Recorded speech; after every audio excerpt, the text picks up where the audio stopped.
Terrific. Good morning. I'm RG O'Leary. We are here for our September 11th, 2024 Policy Committee meeting.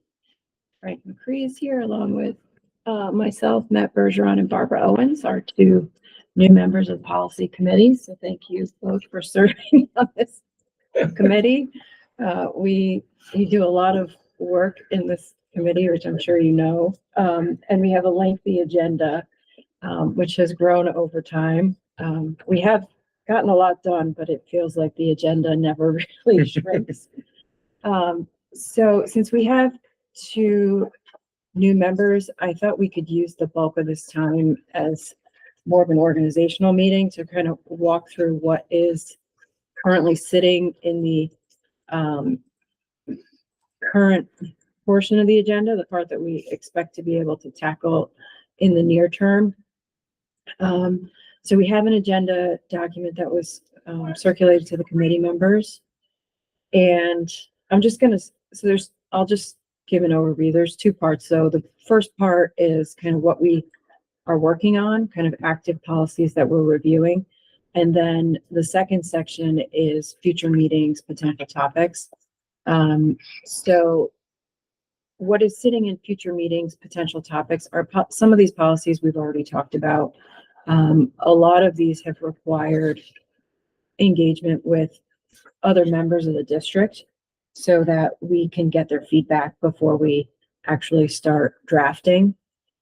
And then there's also a section on NYSBA's quarterly updates. So NYSBA will circulate a quarterly policy update. When the next one, the third quarter, I think came out in July. When the next one comes out, I'll check with all of you to make sure you received it. If not, we'll have to make sure that you get added to those emails so that you can see the updates as they come out. I believe, now I don't do this all the time, but I believe if you log into your board docs, and you log in and you go to policies, you should be able to see, and you go there, the updates are also in that area as well. Oh, okay. So even if you're not getting the email, if you go to that area, they should, I don't do that all the time because I get the emails, but Yeah, right. I do believe that's another way to access those documents. Okay, good. So they will send updates. Some of them are based on law changes. Others are based on policies that for whatever reason they chose to review and made an update to. The third quarter update included like student records, school district records, which were already on our list to look at. So those are ones that we were already tackling when that update came out. And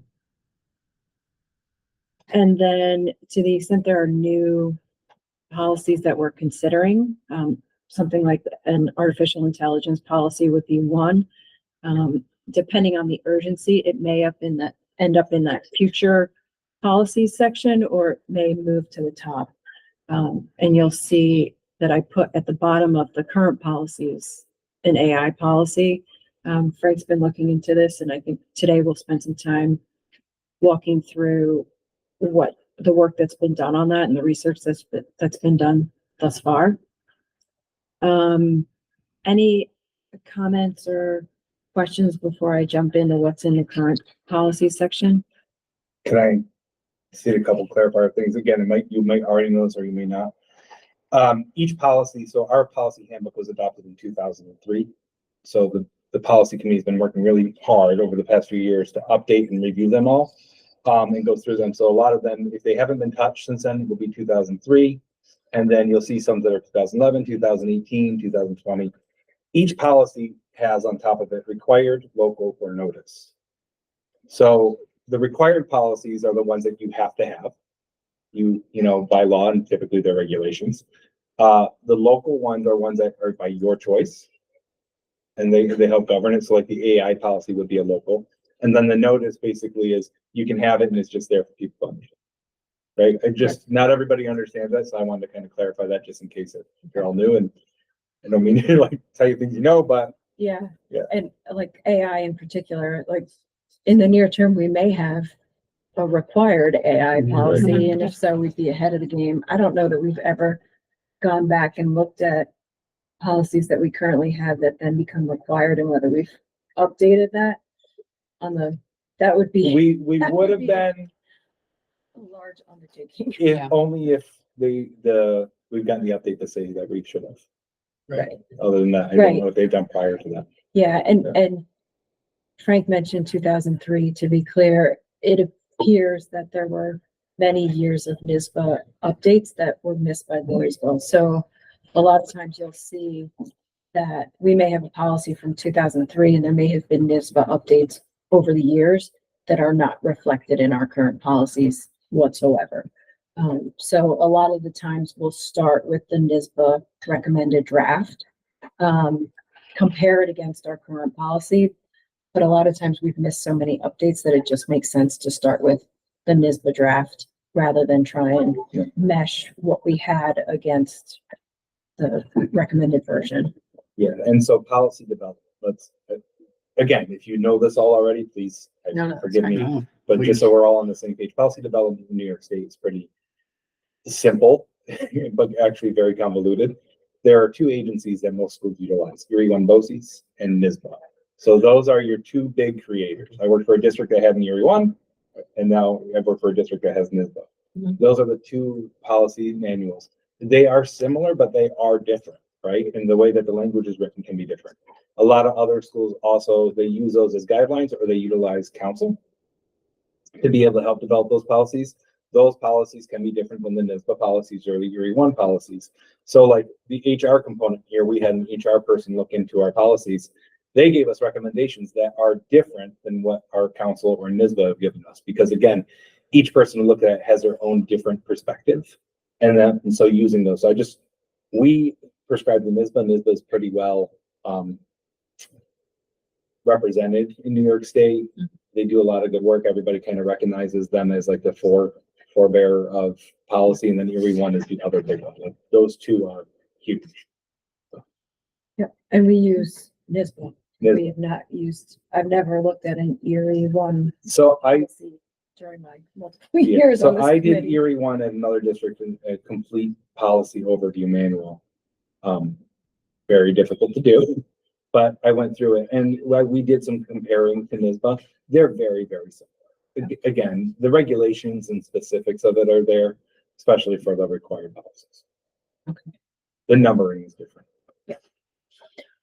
All right, any other questions, comments? Otherwise, I'll jump into what's on the current policy please. section. Okay, so under A, student privacy / records. So those are two different policies. We have a student privacy got you, Barb. policy. What's that? Barb looked up, I was like, I'm oh, I didn't do it yet, I got you. Oh, okay.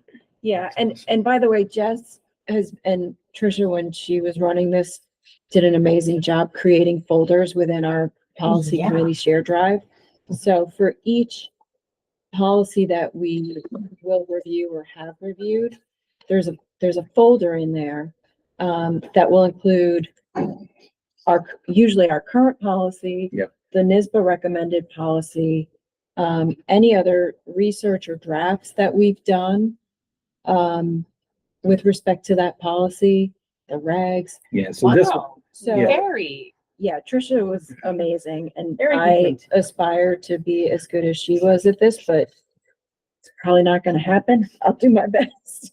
so as you can see, this one says V-Bill policy. So anything that says V-Bill is what we currently have. NISBA is a NISBA one, and then anything that we are currently working on will say draft. Right, and then once we finalize it, we will mark them as final, and then when it comes time to adopt them, if they are adopted, Jess will then take those final versions, update them for publication, and post them within the Board Doc site. So for 5550, which is student privacy, that policy was adopted June 3rd of 24. So our last meeting of the prior school year is when we adopted that policy. There are a number of related policies, and we try and do a good job when we're reviewing a policy of looking at the cross references within those policies and trying to figure out whether those cross references are still valid, whether the reference policies need to be updated. So that's how our list sometimes grows. is we realized there's a cross-reference policy that hasn't been looked at since 2003. Mhm. And we then, will add that to our list to make sure that we can, as much as possible, when we have a policy, deliver it as a package with other reference policies. So 5550 was adopted in June. It references student records, which was, I believe, one of the NISBA updates. So student records is one that we, as a committee, have looked at in the past. There are also a number of related policies like the E1 through 5, which are exhibits. E is exhibit, R is regulation. I think, and Frank, you tell me, I think these are pretty much ready to go. I know was there a question we had Yeah, out to council? yeah. So everything is ready to go. I believe we're all set on them. The one thing that came up, and I can't remember exactly the policy because it's been a while, is FERPA requests of what information is given out to community members. And if the board wanted to keep or remove some of those things that are on there because it might have changed over the period of time. So, student emails, student addresses, athletic components, you can limit that as a board of what you want to have available or what you don't want to have available. But if anybody foils that information, it is public, right? Mhm. So if somebody wants the addresses of every person in our community, we would have to give them if it says that on our policy. So you want to make sure that everything there is that. So that hasn't been addressed since 2003. Times have changed since then. Mhm. And that was one thing I just wanted to make sure that we're all in agreement with. We just looked into, this came up just recently with the yearbook. And the company wanted to have parent information. Well, first off, we're not going to give it to a third-party vendor, which is allowed to be compliant anyways, but they wanted to have parent emails. Our directory states that we don't give out parent emails. So, automatically there it's there. So having that in a policy can be very protective for a district, depending on what the board wants to give or not. I just can't remember exactly where that is at the moment. Yeah, so what I think we do in our October meeting is tackle all of these as a group and try and finalize them. Yeah, they should be. And the way we usually handle this is everyone will kind of review them offline on their own. Mhm. We use the draft that's within the policy committee share drive. And you can add your comments right into the document. And then as we review them, we'll kind of tick through the comments and discuss them as we work through the document. And then hopefully resolve them all and have a draft that we think is ready to go. Yeah, so I'm gonna go to the draft document real quick, just to highlight something and start the comment for us as an example, if that's all right. Yeah. So here's the draft. Then, so when you're looking at the NISBA one, if you haven't seen this before, NISBA gives you the gray areas. The gray areas are the recommendations for the justification of why they have what they're doing. So if they changed it. Which one are you looking at right now? I'm looking at draft 5,500 Okay. under student policy.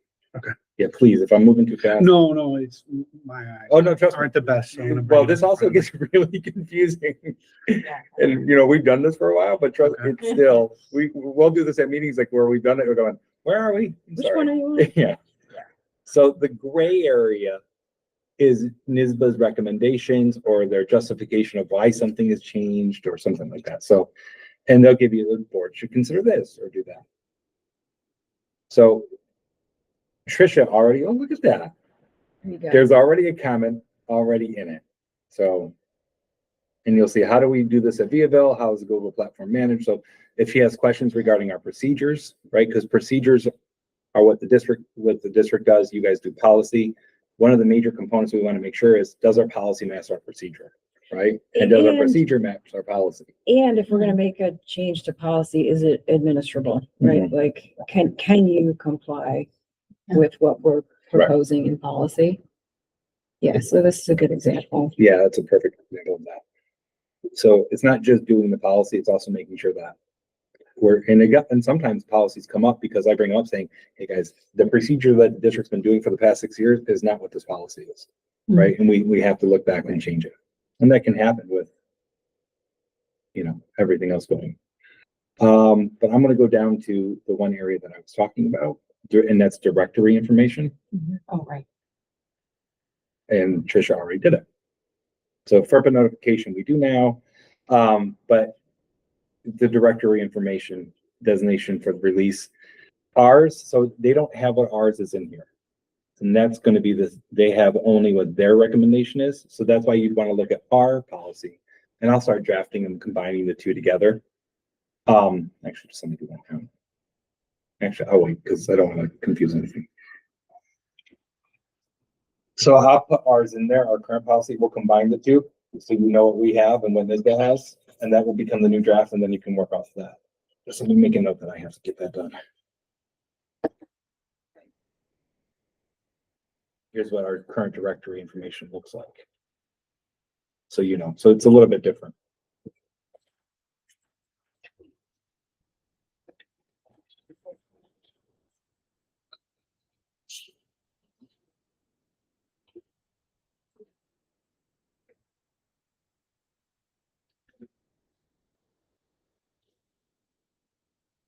I'll update the draft. And that's also like the directory information, as I say, student's name, address, telephone number, date, place of birth, major course of study. Right? Do you really want to have place of birth as directory information? Participation in school activities or sports. Colleges would want that. Other places would want them. Weight and height. If a member of the athletic team. Some of these things you need. Some of them, do you want to give out the telephone number? No. So. Yeah, so you can see that when they haven't been touched in a long time. Right. you And the know, only our reason why this approach came up is changes. there was a foil that came to the district. I pulled this and I go, whoa, I didn't realize that we could do all that. Yeah, So, I mean, I don't know that I would do more than name, grade, and then degree received and date. the athletic team stuff might be important depending on what colleges need. So we'd have to check on some of those things. I'm sorry, can you repeat The athletics? in-school activities or sports, weight and height. I don't know if athletic number. I don't know if those are things that colleges use, or I don't know. Again, But wouldn't you want the student to tell you it's okay to disclose it? I would say so. I want to just make sure, like, again, I just want to check and say, because I don't know what practices are or what's common. Yeah, So I just want to check those things.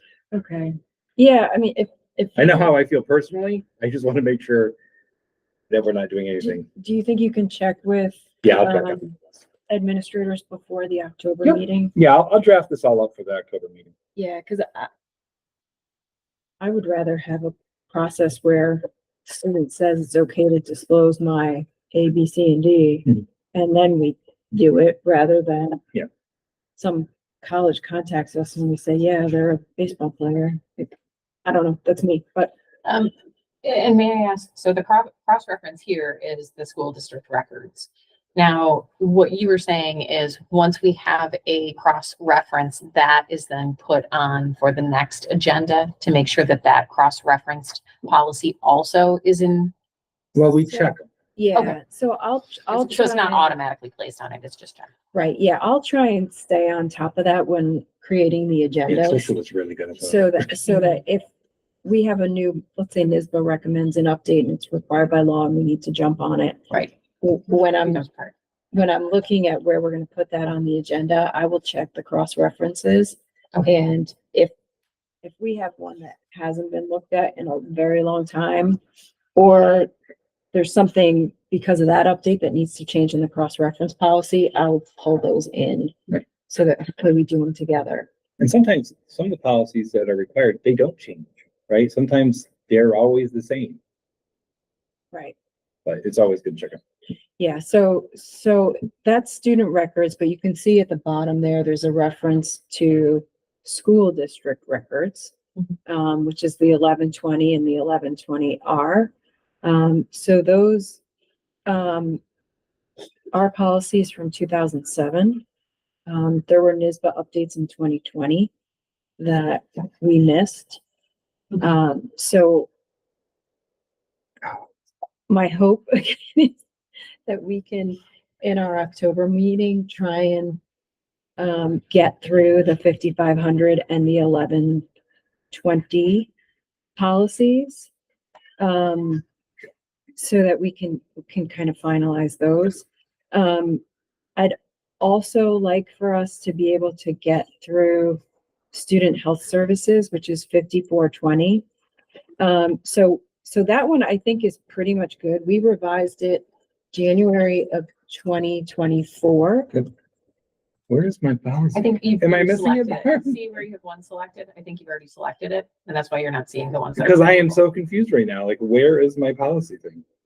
Like, I just lost it. Oh, I don't know.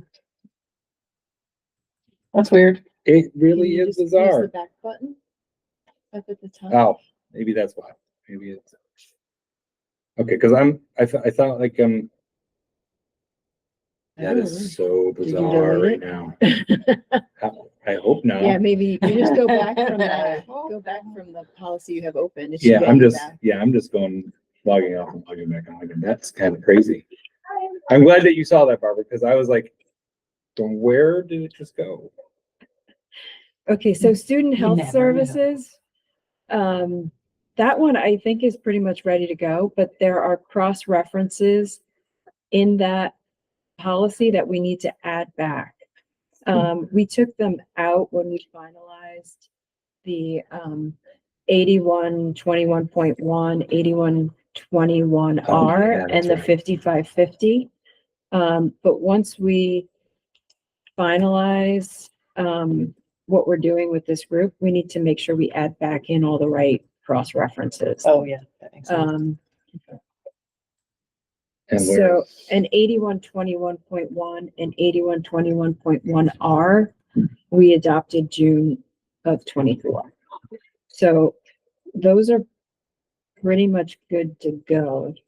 And once we finalize health services, then we can update all of these cross references and this group, in terms of student privacy, student records, should be complete.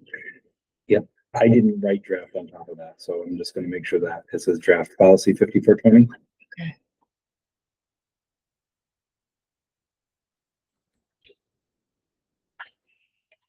So everybody knows, because it looked a little confusing in there. Okay, so does that make sense to everybody? Yes. So like, if we can, just because we've had them hanging out there for a while. Yeah. If we can try and finalize those in October, that would make me very happy.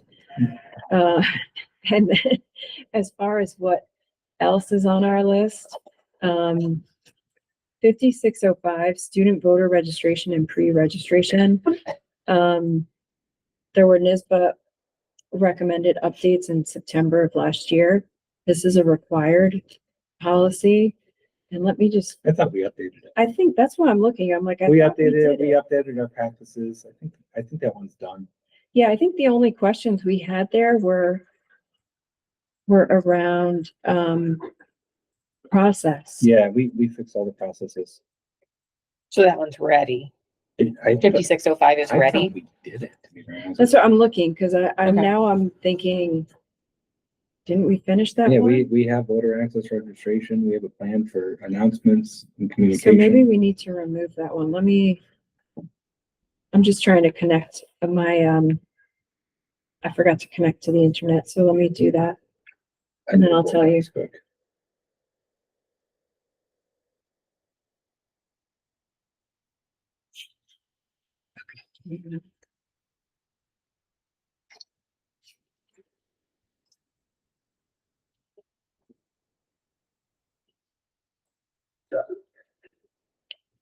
Do you have internet, Hank? I'm struggling. I do.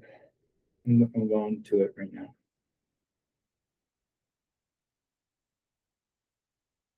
Oh, here we go. It's my own computer that's messing me. Is that 5605? Yeah.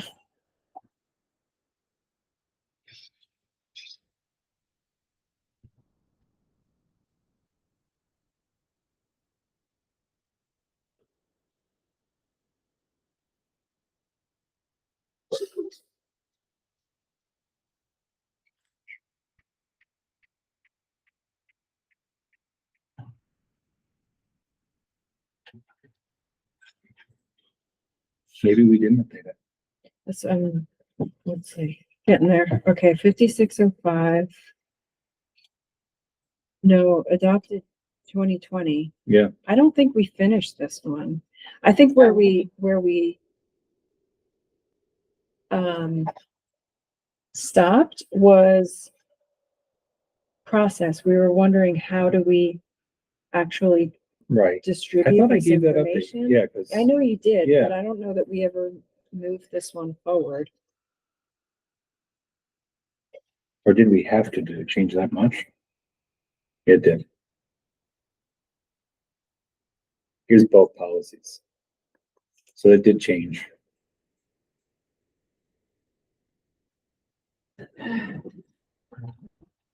Yeah, so I don't want to rush you, Matt and Barbara. So maybe this one shouldn't be so hard. Everything is done. Yeah, I mean, do we you do wanna, all of this. do you want to give the update on the process? Because that was where we got hung up before, was we wanted, How we it's as gonna the be committee implemented. wanted to know, Yeah. how do we actually? So I implement thought I this? gave an update on it. I I know can't you did. remember what I said though, because I had to check on practices in the building. We have them written, we have the information. I believe that we put communications has links and abilities to get all the information up.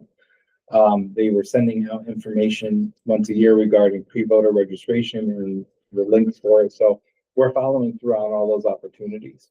We have all the stuff in our guidance office as well. So we have Oh, yeah. pre-registration forms Yep. that are in there. And so opportunities for students to be able to do so, and then we promote it as well. So they are doing it within the high school because that was the update in the plan. I just can't remember the specifics of what it was because it was a year ago.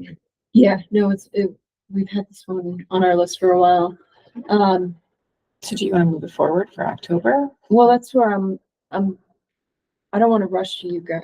And if you want to dig up the I can, specifics. I on can bring up the process, specifics again, Mhm. Let's and do that in revisit that real October. quick and then just give the update, because I don't want to say something that I'm not sure, like specifically. And honestly, we Yeah. have the new administrator, so it might be good to make sure that what the plan was written that she has, Yes, because it was a written plan that was provided in her transition plan, but I want to make sure she sees it. So it's a good opportunity to double check. okay, all right, so we'll hold off on this one. If we can get to it in October, we will. Yeah. It's kind of timely, Yeah, although I think we've missed the I window was gonna say, to get people registered. but there is something in place. It's not like. Yeah. we're Yeah, not no, doing we anything. I mean, have a that's- policy. and it's we been have in place for a process. while. I don't think, the guidance office had all the information as well. Right. Yeah. Okay, so that one potentially we'll get to in October as well, or at least report out Mhm. on it. Item D is naming facilities, student and staff member memorials. So this is one that, we added to our list because of requests from the community who wanted to, honor or remember, I believe in the one that prompted the discussion, it was a former student. Correct. And we talked about this a little bit. We recognize the need to, allow people a forum to express themselves. The concern is that, there may be some method that someone wants to use to honor another that then imposes an obligation on the district to maintain whatever it is. Right. If it's a Mhm. plaque or, if it's a garden. Well, Yeah. I think we had this you know, discussion in facilities We did, yeah. first, and then we realized that it Well, was. I mean, Right. one of the major examples is right now we have trees that have to get cut down. Right. Right? Yep. So the tree is from 1975. It's got to get cut down. Like, do we replant the tree? Do we find, how do you do those things? And then the other component of it is that there's a lot of studies out there and a lot of like guidance regarding tragedy and memorialization, and then the impact that has on creating a welcoming environment. Do you continue to have something where you had a tragedy and every day a student walks in and then sees that? Like, there's a lot there, right? Depending on who you're speaking to. If you're speaking to a school psychologist or a school counselor, They might have a different perspective than somebody else based off of the research that's been done. Tim did have found a pretty interesting policy that was in depth. There are policies. It really gives a lot of the control to the building and communication. Some districts do not allow naming at all. So like, I believe it's Gilderland's policy, and I might have it in there. They do not allow any naming of facilities. Mhm. Like they said, nope, we're not gonna do any kind of naming or any kind of donation that is like a living memorial. We're gonna do X, right? So that's that's where this policy kind of comes from. And does that mean inside and outside? Like they're Yeah. saying like for us, like the pack, like, Correct, that's an right. inside. I worked for Oh, a the district school. where, Clayton A. Boughton. Yeah. Right? right, I worked for a district that had a naming policy. The board then changed it and said, no, we do not name anything after anyone. Right, so no living memorials for persons who are living or passed, and no naming of facilities. Mhm. I worked for a district that had a naming of facilities. When I got there, I had a community member reach out later on and told me that it's already been named. Oh dear. So they forgot, Yeah. right? Because just time has changed. Yeah. And it created an issue. So there's positives and negatives to it. And I know, and it all comes from the fact that somebody wants to do something nice to remember somebody, right? Right. But how do you do that in a way that has long-term lasting effects and no negative effects? Mhm. For example, if you have a student who is suicide, you are told to not do any living memorials or any names of that, to do that. Like you are to do it in a different manner, like because of the tragic event of it and everything else. Like there's very specific things that you are like that they guide you to do when you do these things. Yeah. We just don't have anything written that gives us even a guidance on where the district wants to be with this. Mhm. Yeah, so this is one that we discussed as a committee last year. We did not discuss it as a full board, other than just referencing the fact that we were talking about it in policy committee. And this is one where I think it'd be good to have a board discussion before we as a committee come back to trying to draft something. Mhm. So I think it makes sense to, maybe it probably won't happen in well, we could do it in the September board meeting. I feel like October, I'm sorry, That's okay. October, yeah. Well, I know October. we might take up a bit of time on the NISBA resolution. Yeah, so yeah, maybe- so where's do you know where that draft is in our policies? I don't know that we ever had a draft. I know we put a folder up, didn't we, or no? Because Tim had that one that was pretty comprehensive. Oh, yeah, 7,500. So, yeah, all right. You said it's 7,500. Yeah, 7,500. Okay. So there's NISBA, there's Gilderland's. Yeah, and then there's York County School Districts. Mm. I think we can use York's as an example of what you want to look at because theirs is extremely in-depth. Well, it just, yeah, it seems like there's so many different like layers of it. Like, I mean, just what we were talking about with memorials, Yeah. people from the community, former teachers, former students. And there's just so many different levels of people and, involvement and who would want to memorialize here. And if you look at the York one, Mhm. it's probably an extremely in-depth. It talks about yearbooks, endowments. I mean, you name it, it has it in it. In comparison to our neighboring Gilderland's, which I Right. put in there, is a little bit different. So I think those two we could look at and then use as a basis for conversation. And we are including things that are like, I'm thinking of the seniors at the end of the year, scholarships. Mhm. Name scholarships as well is included in this, not just facilities. We're also talking Correct. about. Yep. I'm just making Yep. sure. Okay. And then we did the one for Mr. Halladen, which is, he wasn't deceased and it was a nice honor, but, we need to look at that as a board and say, are we doing those things? Are we not? What's that look like as a district? Just guidance for us as we kind of have those conversations with the community will be very helpful. I know, Mr. Vivenzio is having conversations with the individuals involved, for the request of the elementary school. We have time on that because you really can't do anything with facilities down there for a year. Mhm. But if we didn't, I think that would be kind of, I feel like it would be a put off to the people who really want to do something if we don't have that kind of guidance. Okay, so I made a note that if we have time in the October board meeting, we add that as a discussion item.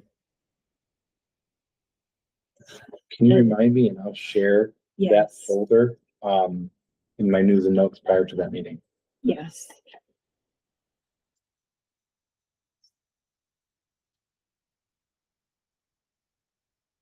Okay. All right, next we have HR committee liaison. And Yeah, I don't, I gotta be honest with you. I think, I gave the findings to our school attorney and he said, no, like you have NISBA policies and other things. You're doing everything in accordance to that. He goes, you don't need to change your practices because it was practice on policy and Title IX and notifications. He said we should say, well, we, okay, so do we remove I say we can remove that. this?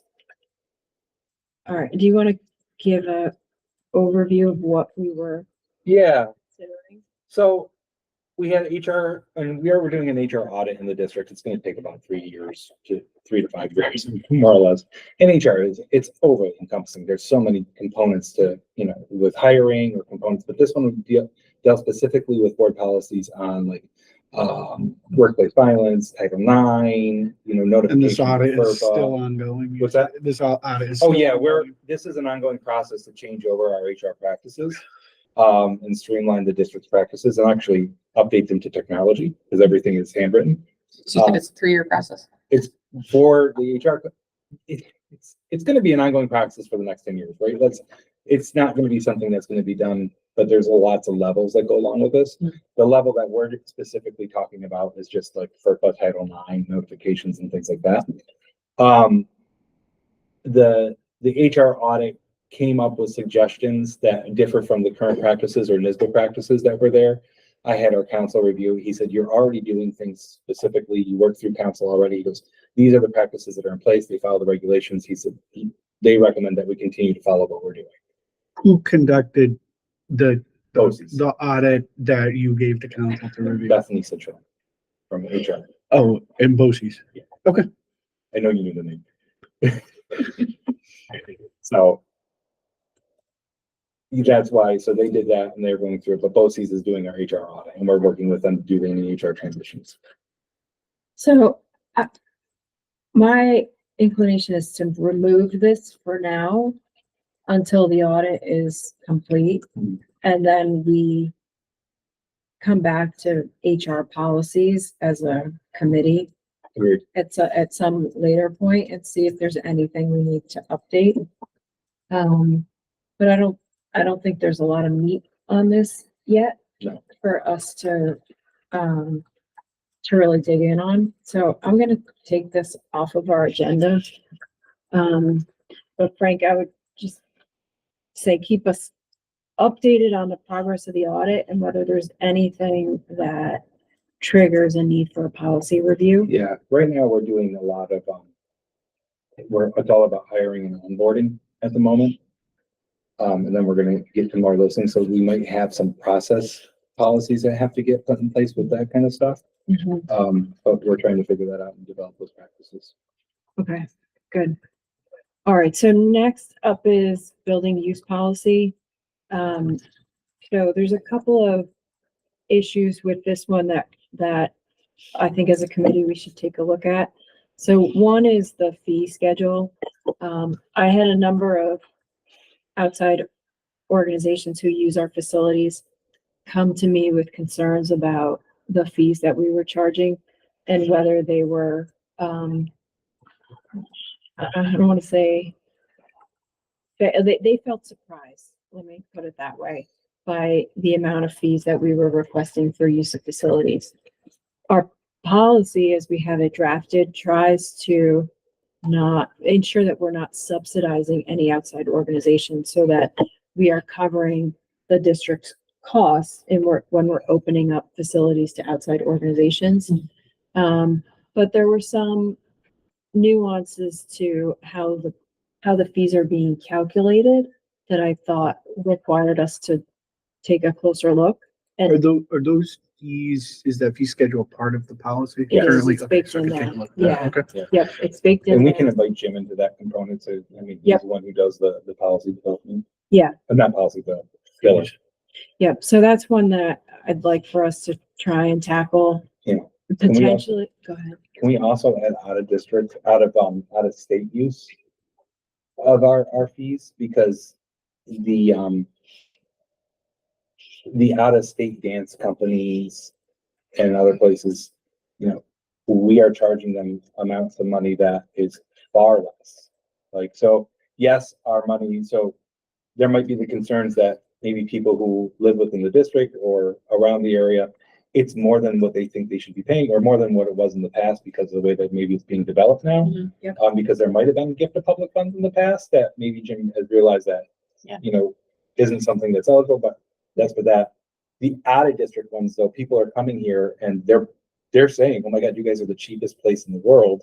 Yeah. This is why we're coming. And we're going, wait a minute, like, hold on. Thank Yeah. you very much. Yeah, thank you for So like, let's so take that, a look at that. that was something that came up last year that we need to address, because if, if we have dance companies coming in from New Jersey and we're charging them $10,000 and they're telling us that, based off of our fees. Yeah. And they're saying that we're the cheapest place around, Yeah. maybe we're missing the mark here, Mhm. on being able to use our, as a revenue base. Because that is a revenue that the district could utilize for, for Well, facilities. And does it? But it does tax, I think- it does tax our spend as well.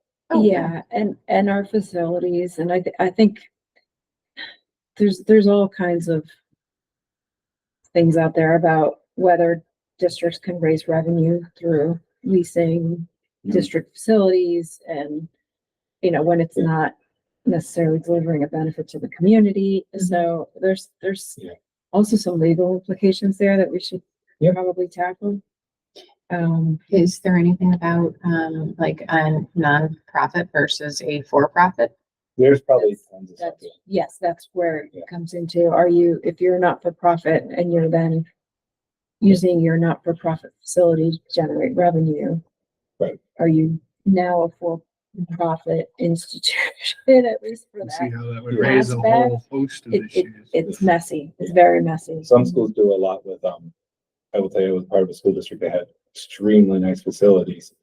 And we would use that to build revenue to take care of the facility. Well, of course. I Right. mean, But there's issues that go along with that.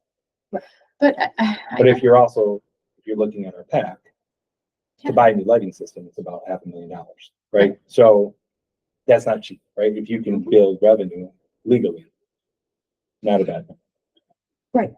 Okay, so that one needs a look for a couple of reasons. Another one had to do with, language concerning like campaigning and, political activities within, so many feet of the school, like what is permissible from the board's perspective and what is not. I mean, there's definitely laws out there that govern like political activities and how far away you have to be from the entrance to a polling location, and that's one aspect of it, but there's also, when we have a school board election, what are our policies and who do we allow within, the confines of the building or the envelope of the building that could potentially be influencing an election, or, so there's all those. During COVID, we had an unofficial press release with a political person, couple political people right on our front steps, Right. you know? Yeah, we had people inviting the media, Yes. within the envelope of the building to hold their own Press conference. politically motivated press conference. And there's nothing that says in our policies otherwise. Right. So that one. and there is NISBA guidance on this. I believe there is, I haven't looked in this folder in a while. We may have a NISBA policy in there. I think council would have to be involved. Right. There's, And- obviously, I think a host of First Amendment issues, which I limited public forum kind of stuff, which I'm just not fresh on. Yeah, but council would have to be. Yeah, involved in totally. that conversation. Yeah, and we did touch this policy within the last few years because we revised the fee schedules and also made some changes to how building use requests got to the district and how those were evaluated. So we have looked at this policy, but there have been some issues that have come up in the interim that I think require us to touch it again. So we'll get to that. This probably should be one that we do yearly anyways. To be very honest, like, I feel like facilities is a hot button thing in every community. Yep. And should be brought up, especially when we're the hub of our community.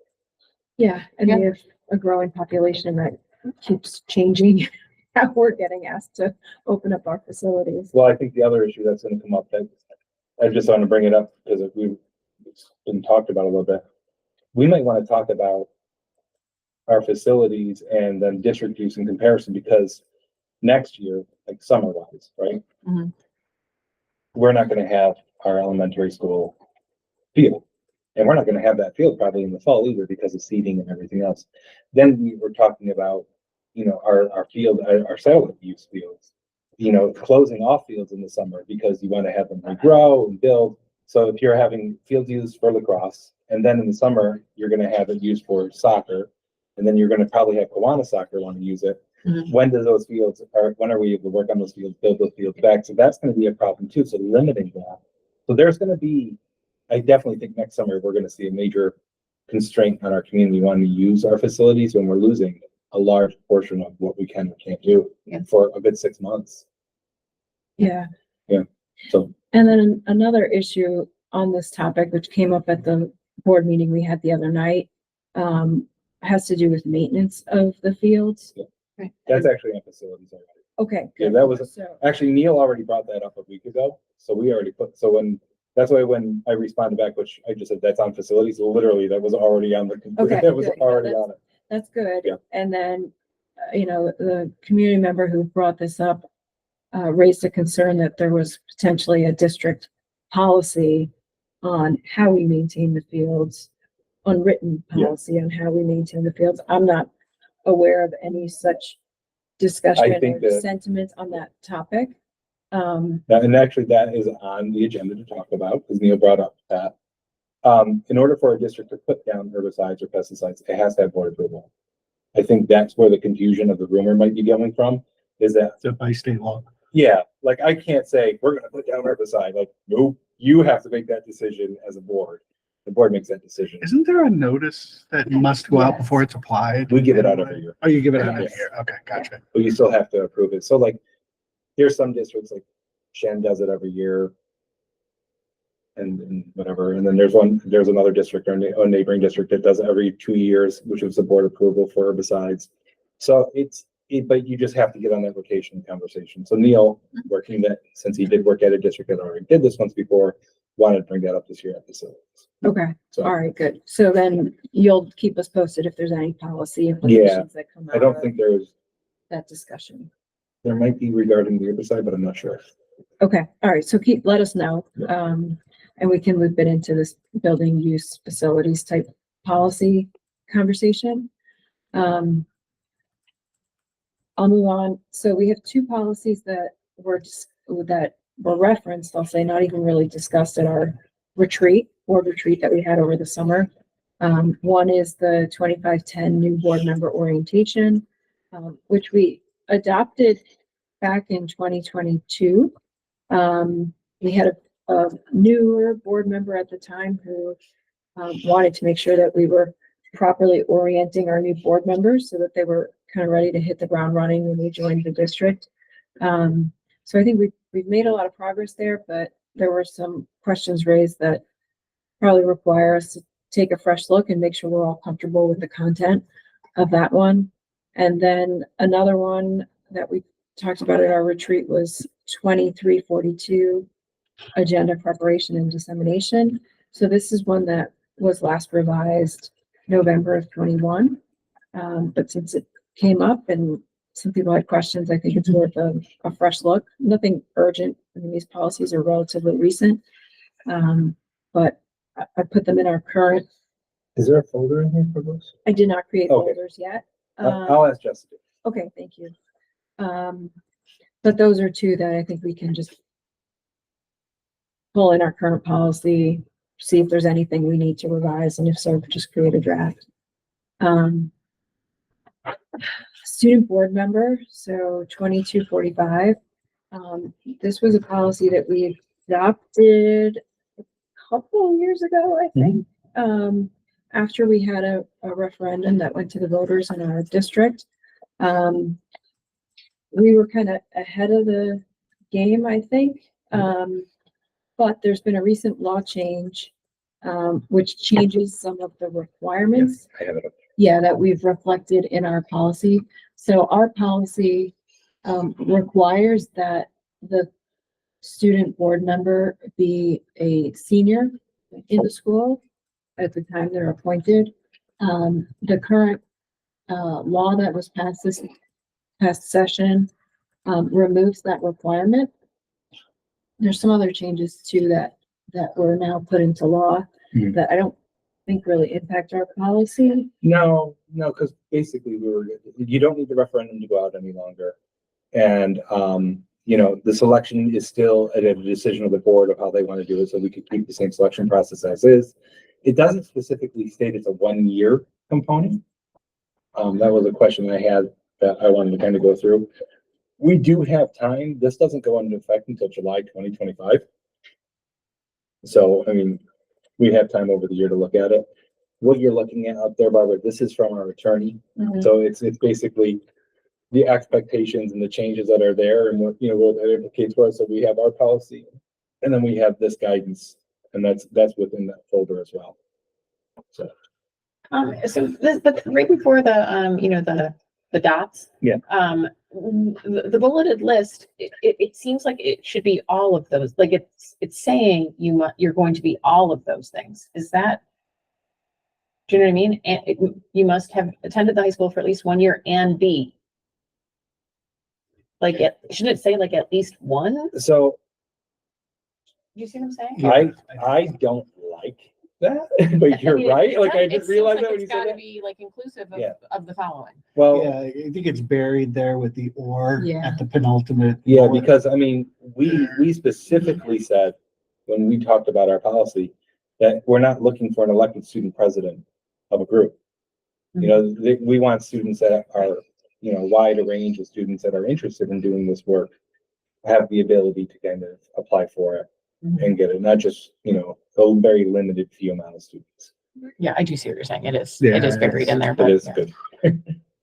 Cause I was like, oh no, that's. Yeah, I mean, like, it would be just helpful if it said and be one of the following, Yeah. or at least one of the following. And when we open it up, if we want to look at whether we like our selection process, I think it's worked well. We've had great student Yeah. Right. board members the last couple of years. But when we open it up, we can certainly take a look at that and make Well, it's sure gonna we're still change. comfortable. Last year, 45 students got emails stating, based off the criteria that we had. Now, I mean, it can be, they only have to be 1 year, right, Right. in a residence, so. Yeah. So it's, 3 classes are gonna get Right, the invitation. Yep. So, that's gonna be on our list for this year. Not urgent. We have until end of the school year basically to make this change, but it'll be on our agenda. And then the last one was AI, Yeah. artificial intelligence. So you want to, yeah, let's get into it. Just get it there, it's 8636 would be the number, so. You have 2 things in here, and I'm gonna kind of go through them both.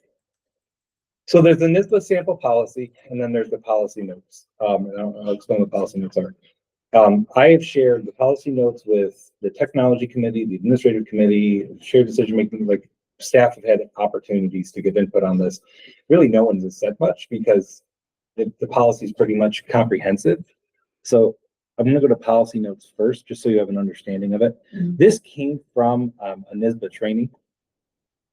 And they went through other policies that were already out there. So this is their recommendations of kind of where they think districts should be. So board policy should communicate priorities, provide directions, assign responsibility, establish commitment. Excuse my notes because it was me writing very quickly. These are my own personal ones. Offer public accountability information, give notice of legal requirements, ensure legal compliance, and provide it. This is important, especially for AI, because some policies that districts have passed have been very administrative and very finite to what the school employees can do, and that's very restrictive. Set by the board, state philosophy, goals, and what and why in general. Administrative regulations are set by administration, carry out the philosophy and goals, how, why, and when specific procedural steps. One of the major components of this that NISBA said is you really should have the building levels have the conversation and set those expectations of what the use is going to be, how it's utilized in the classroom, you know, those things that shouldn't come from people outside of those buildings. You know, that's really important because they're the ones that are really crafting and working the work that goes around with it.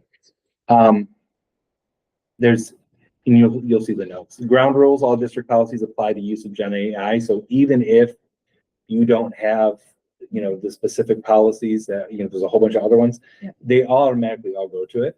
And, you know, acceptable use of computers, code of conduct, academic honesty, harassment, they're all filtered into AI anyway. So even if it doesn't specifically say AI, you know, it's there.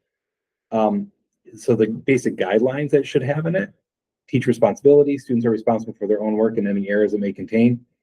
Respect the capacity of instructional staff. That's one that I think the staff really liked in regards to NISBA policy, that, you know, that's the instructional staff to be able to understand that their capacity and how to utilize it and work together in teams and share decision-making committees to be able to make decisions on that.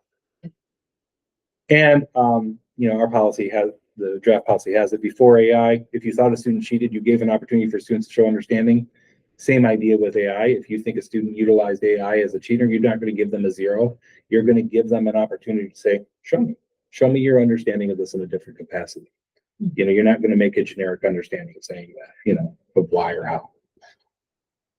So there are some very specific things in here that they kind of cited. So, and this is why, where this policy, when you're looking at it, these are the reasons behind the policy that you're going to see. I mean, this is a local policy, Correct. not a required. Correct. We don't have anything required yet. No, And when you say the policy we're going to see, you're gonna Right here. draft one That's right here. or the one that's right here. Yeah. Oh, okay. The NISBA policy. Okay. Yeah, people have already had input on it, but they really, no one's changed anything that has been stated. Even though it's not required, I would highly recommend the Oh, board absolutely. to require this policy. You know, we're doing a lot with AI already.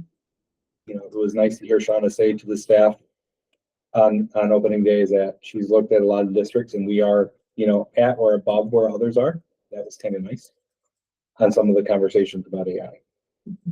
Yeah, I think one of the main points we need to get in here, and it's reflected in your notes, is ensuring that no one is putting confidential student information or Yeah. information protected by some other privacy law into an AI tool. Because then it just becomes a part of the material trained to use that tool and can show up It's right there. elsewhere. Yeah, you have it in the notes. No, it's actually in the policy too. Yeah. Yeah, I did Mhm. find confidential. Yeah, and I think once we get this policy in place, we definitely gonna need some PD on what's in it and how to use these tools, how not to use these So tools. they are actually, so on the first day of school, every teacher got PD on AI. Good. So what it is, utilizing prompts, what not to put in the prompts, generative AI, what it is. So Yep. that's actually already been done. We did AI, generic AI, and then this year Shauna kind of went into it. And then the tech committee actually is going to be focusing a whole year on AI processes. So having this policy will help guide what the tech committee work is going to be done. Okay, so it sounds like, as far as order of things, this should be one that we try and get to this fall, That would be great. right? Okay. All right, so we'll try and front load this one above. I really do want to get through the student privacy, student records and all of those first. Just because they've been kicking around for so long, but then I think we can I probably think we turn could to make this this. pretty easy next time. I think so So you too. want to put this on for October or you, Yeah. or Like, November? let's, if we can Mhm. get to it, let's try. I'll draft out some very specific ones, kind of put them all together. And then Okay. if you all look at them, you probably can bring these out pretty quick. Yeah, and, you know, I've found that if we all, and I know we all have day jobs, but if we take some time before the meeting to really like dig in on them on our own, add our comments into the document, we can move through them fairly quickly, or at least identify, because what happens a lot of times is we'll identify questions that we have about process, administration, implementation, that Frank then needs to take back to Yeah. administrators, and then we regroup, make sure we've address those and then we'll get to go. One important comment I just want to make is when we're doing the comments, please ask questions, provide your own philosophical comment on it. Please do not respond to any questions though, because then it becomes a discussion. So just do that, because then I'll take your questions and comments and compile them and make sure I do the work and research on it to help support it. But just don't reply to any questions, because then it becomes discussion. That makes sense. Good. Okay, so that's what I wanted to cover for today. Anything else that anyone thinks should be on our agenda as we work through the year? I We got a lot. Yeah, we've got a lot. I think the good news is a lot of work has already been done on a lot of these policies. Oh, absolutely. So again, fingers crossed, we can kind of work through them fairly quickly. And October seems to be pretty packed, so I think if we can get through most of these like super important ones that are sitting on the October list, we'll have more room for November. We will. And then we can start to look at what's in the future list and kind of pull up, what requires the most urgency in terms of our Well, review. those were grading.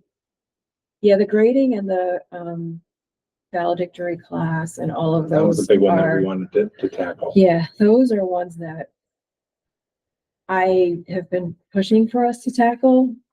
We had was that meeting recorded with, I think it was. we had a meeting last year with, Tim Kelly, Kristen Heidi, Joe Sapienza to talk about the grading policies and valedictory class and salutatorian. And it was a really interesting discussion. So when we get to those, I would encourage. And this was a you- policy It was discussion. a policy meeting. I would encourage you guys we'll dig that up. Yeah, that'd be great to, Um, I don't remember and watching watch that. it. And that's hoping where it I'm was- thinking, that's where I'm feeling It was like a great maybe it meeting. wasn't recorded.